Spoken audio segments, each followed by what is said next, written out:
दोस्तों, सर्दियों का समय आने वाला है। सर्दियों के समय में हमारा पाचन तंत्र स्ट्रांग हो जाता है। सर्दियों के समय में जो कुछ भी हम खाते हैं वो सही से डाइजेस्ट हो जाता है। सर्दियों के समय का मतलब दोस्तों अपने आप को स्वस्थ बनाना, अपने आप को मजबूत बनाना, यानी कि सर्दियों के समय में हम अपनी बॉडी को बनाते हैं। तो दोस्तों, अगर आप सर्दियों के समय में अपने शरीर को शक्तिशाली बनाना चाहते हैं, मजबूती देना चाहते हैं, तो आज का वीडियो आपके लिए बहुत ही महत्वपूर्ण वीडियो है। दोस्तों, आज के वीडियो में 2 फल, 2 चीज़ें दोपहर में लेना है और 3 चीज़ें रात में लेना है। इन आफ़ात चीज़ों के बारे में जानकारी शेयर करेंगे। दोस्तों, ये 7 चीज़ें आपके शरीर को निरोगी भी बनाएँगी, शक्तिशाली भी बनाएँगी और दोस्तों आने वाला जो 8 महीना है साल का, जैसे 4 महीना गर्मी का, 4 महीना बारिश का, इन 8 महीने में हमारा शरीर बीमारियों से घिरा रहता है। तो ये 4 चीज़ें अगर आप सर्दियों के 4 महीनों में सेवन कर लेते हैं, तो दोस्तों आने वाला जो 8 महीना है आपका निरोगी निकल जाएगा। आपका शरीर स्वस्थ रहेगा, बीमारियों से मुक्त रहेगा और जब हमारे शरीर में बीमारियां नहीं होती हैं, तो दोस्तों हमारे शरीर पे बुढ़ापे के लक्षण नहीं आते। जब दोस्तों हमारे शरीर में कोई भी बीमारी होती है, तो उस बीमारी के कारण हमारा शरीर कमज़ोर हो जाता है और कमज़ोरी के कारण दोस्तों हम बूढ़े दिखने लगते हैं। तो जैसे हमने थंबनेल पे लिखा है, बुढ़ापा बीमारी दूर भाग जाएगी। जी हाँ दोस्तों, उम्मीद करते हैं कि आप वीडियो पूरा अंत तक ध्यान से सुनेंगे। सुनने के बाद जो भी आपको महत्वपूर्ण जानकारी मिलेगी फिर लोगों के साथ ज़रूर शेयर करेंगे। वीडियो सुनने के बाद अगर आपके मन में कुछ और प्रश्न है तो दोस्तों कमेंट सेक्शन के माध्यम से पूछ सकते हैं। दोस्तों, हमारा उत्साह बढ़ाने के लिए आप वीडियो को लाइक करके कमेंट सेक्शन में ओके थैंक कुछ भी लिखकर आप हमें उत्साहित कर सकते हैं। हमें भी अपने परिवार का सदस्य बनाना चाहते हैं तो चैनल को सब्सक्राइब कर सकते हैं। तो चलिए दोस्तों जानते हैं ठंडियों के समय में हमें क्या खाना है। तो सबसे पहले कुछ सावधानी आपको बरतना होगा, यानी कुछ परहेज करना होगा। ठंडियों के समय में दोस्तों अगर हम इन चीज़ों का सेवन नहीं करेंगे तो पूरे साल हम स्वस्थ और निरोग रहेंगे और ये चीज़ें हमारे स्वास्थ्य के लिए हानिकारक है। तो सबसे पहले आप ये ध्यान दीजिए, आपको हमेशा खुश रहना है, कभी किसी बात का कोई टेंशन नहीं लेना है। दूसरी चीज़ दोस्तों आप ध्यान दीजिए, जैसे मौसम जब चेंज हो रहा है, इस कंडीशन में अपने आप को थोड़ा-सा बचाइए, वायरल फीवर से बचाइए, सर्दी जुकाम से बचाइए। समय आते से पहले जैसे सुबह-शाम ठंडक शुरुआत होती है तो आप कपड़े पहन के निकलिए, ख़ास करके जब गाड़ी से निकलिए। और दोस्तों इन ठंडी के समय में बाहर की कोई भी चीज़ मत खाइए, चाहे समोसे हो, चाहे पकौड़ियाँ हो, चाहे आपकी ये जलेबी हो, जो भी चीज़ें बाहर से छनी-भुनी जाती है उनका सेवन मत करिए। क्योंकि आज के समय में सब लोग दोस्तों स्वार्थ में हैं, पैसे कमाने के चक्कर में हैं और घटिया चीज़ों का प्रयोग करते हैं। ना तो अच्छे तेल का प्रयोग करते हैं, ना तो अच्छी चीज़ों का प्रयोग करते हैं। इसलिए हमें सावधानी बरतना चाहिए। तो बाहर की कोई भी चीज़ मत खाइए, चाहे वो पैकेट वाली चीज़ हो, चाहे वो दोस्तों खुली चीज़ हो, चाहे सॉफ्ट ड्रिंक, कोल्ड ड्रिंक जो भी चीज़ हो, चाहे कितनी भी बड़ी कंपनी क्यों ना बनाई हो, कितनी भी अच्छी कंपनी क्यों ना बनाई हो, दोस्तों हमें बाहर की कोई चीज़ नहीं खाना चाहिए। हमें सारी चीज़ें अपने घर की बनी हुई ही खाना चाहिए अगले 4 महीने तक। ये 4 महीने ठंडी का समय होता है। और दोस्तों ये 4 चीज़ें अपने घर पे मत लाना। सबसे पहले चीनी, मैदा, रिफाइन किया गया तेल, पामोलिन और डालडा, इन चीज़ों को अपने घर में मत लाना और इन चीज़ों से कोई भी चीज़ मत बनाना। ये सारी चीज़ें हमारे स्वास्थ्य के लिए हानिकारक हैं। अगर आप ऐसी दिनचर्या रखते हैं, ऐसे खान-पान रखते हैं, तो दोस्तों आप हमेशा स्वस्थ और निरोग रहेंगे। तो चलिए दोस्तों अब आपको जानते हैं करना क्या है। सबसे पहले आपको 2 बदलाव करना है। ये 2 बदलाव अगले 4 महीने के लिए आप संकल्प ले लीजिए, आज ही करेंगे। पहला बदलाव है रात के खाने में।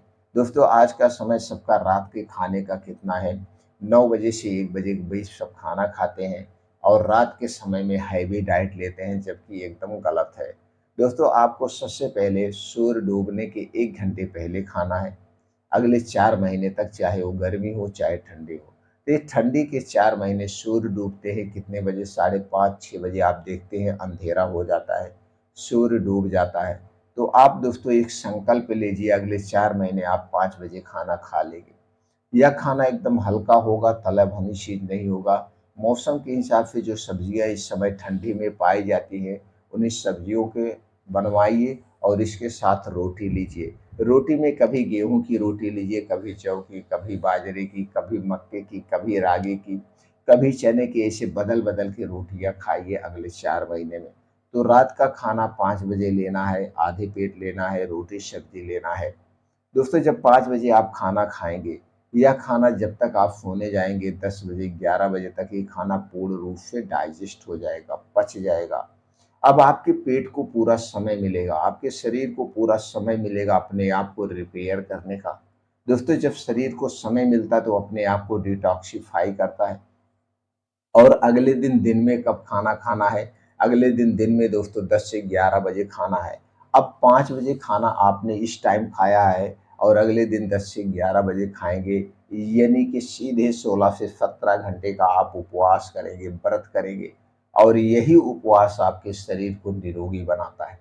यही व्रत आपके शरीर को निरोगी बनाता है, क्योंकि आपके शरीर को समय मिलता है अपने आप को डिटॉक्सिफ़ाई करने का।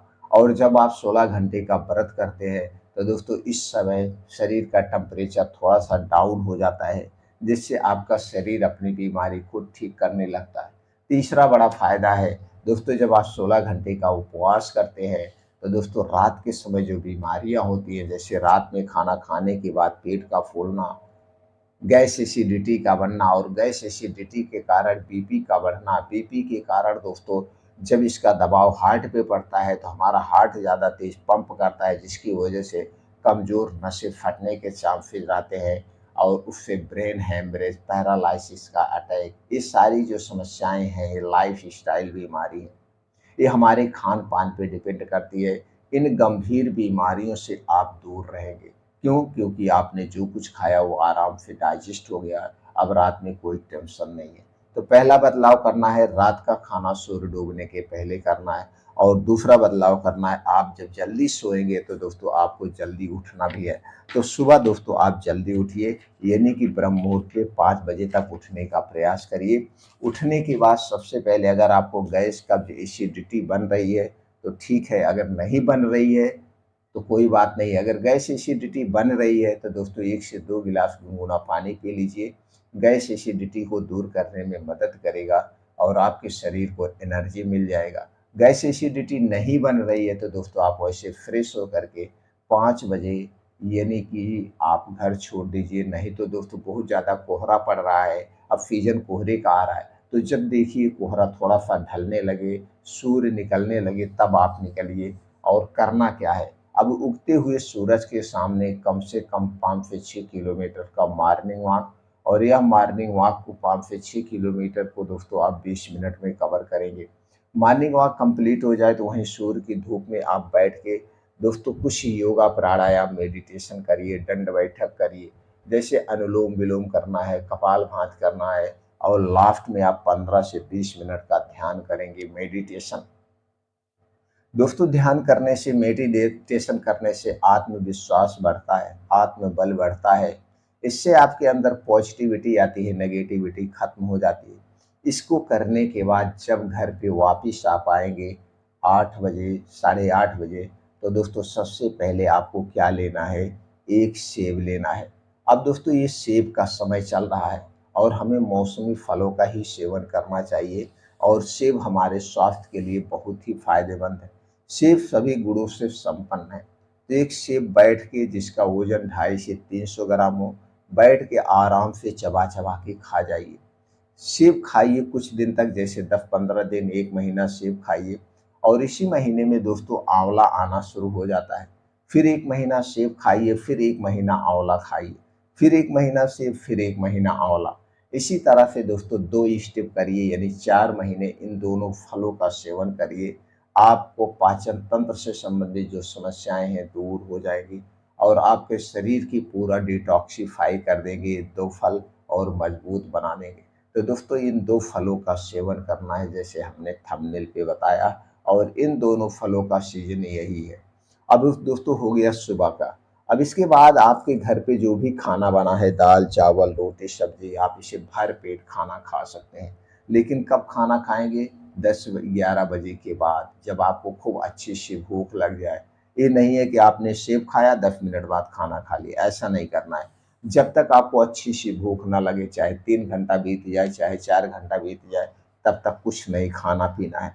अब इसके बाद आप अपने घर का खाना जम के खाइए। खाना खाने के 1.5 घंटे के बाद अब आपको चाहिए 1 कटोरी दही।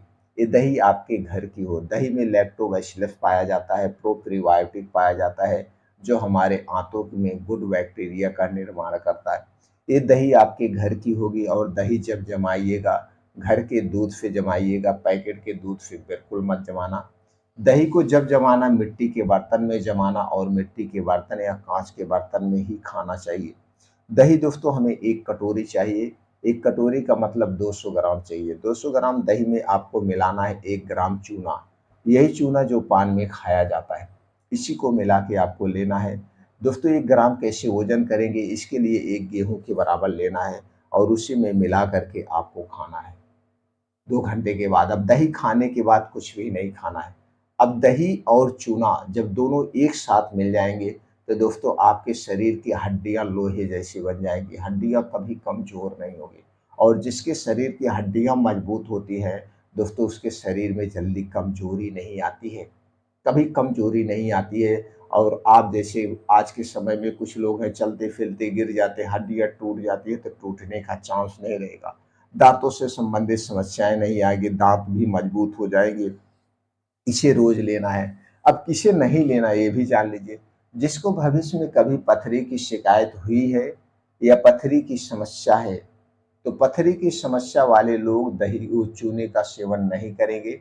उन्हें सिर्फ़ दही खाना है, और चूने के स्थान पर वो गुड़ मिला सकते हैं। तो दही और गुड़ वो खा सकते हैं, जिसको पथरी की समस्या है। ये तो हो गया दोपहर का। अब दोस्तों आपको रात में क्या लेना? अब दिन में अगर जो आपको भूख लगती है, तो सीज़न के हिसाब से कोई भी फल ले सकते हैं, या दोस्तों गन्ने का जूस ले सकते हैं, जैसे भी आपको हो। दिन में कुछ भूख लगती है, भुना चना ले सकते हैं, कुछ भी लेकर के आप भूख को शांत कर सकते हैं। अब शाम को आपको खाना खाना है 5 बजे। 5 बजे जैसे हमने पहले बता दिया, 5 बजे आपको खाना, जो भी खाना आप खा लीजिए। अब 5 बजे आप खाना खाएँगे, तो 5 बजे खाना खाने के 3 घंटे के बाद 8 बजे आपको 1 गिलास दूध चाहिए। दूध ही आपके घर का होगा, पैकेट का दूध नहीं चाहिए। अगर इसमें देसी गाय का दूध मिल गया, तो जान लीजिए सोने पे सुहागा है, वो अमृत के समान होना है। अब उस गिलास दूध को आप गैस पे चढ़ा दीजिए, और उसी में डाल दीजिए दोस्तों हरी इलायची। 3 से 4 हरी इलायची खून करके उसमें डाल दीजिए, और दोस्तों अश्वगंधा का पाउडर 1 चम्मच उसी दूध में डाल के दूध उबाल दीजिए। दूध बढ़िया से जब उबल जाए, इसी दूध को आपको पीना है रात 8 बजे। दूध पीने के 1.5 से 2 घंटे के बाद सोना है, तुरंत नहीं सोना है, दूध पच जाएगा। अब दोस्तों आयुर्वेद की सबसे शक्तिशाली औषधि है अश्वगंधा, जो आपके शरीर की हड्डियां, मांसपेशियों को मजबूत बनाती है, तनाव को कम करती है, चिंता, डिप्रेशन को खत्म करके अच्छी सी नींद लाती है, और आपके शरीर को स्वस्थ और निरोगी बनाती है। हरी इलायची में एंटी कैंसर गुण पाया जाता है, इसी तरह से बहुत सारे पोषक तत्व पाए जाते हैं, जो बीमारियों से बचाते हैं। तो दोस्तों ये जब दूध आप पीते हैं, लगातार 4 महीने आपको लेना है। आप लगातार पूरा ठंडी भर 4 महीने आप पीजिए, कैसी भी आपके शरीर में कमजोरी है वो दूर हो जाएगी। उसके साथ साथ जो दिनचर्या हमने बताया, इस दिनचर्या के माध्यम से दोस्तों आपके अंदर अगर blood pressure, blood sugar, thyroid, कोई भी समस्या है, धीरे धीरे वो भी रिकवर हो जाएगी। कोई भी लाइफ स्टाइल बीमारी है, वो भी रिकवर हो जाएगी। दोस्तों इसके बाद भी अगर आपके मन में कुछ और प्रश्न है, जानने की इच्छा है, तो आप कमेंट सेक्शन के माध्यम से पूछ सकते हैं।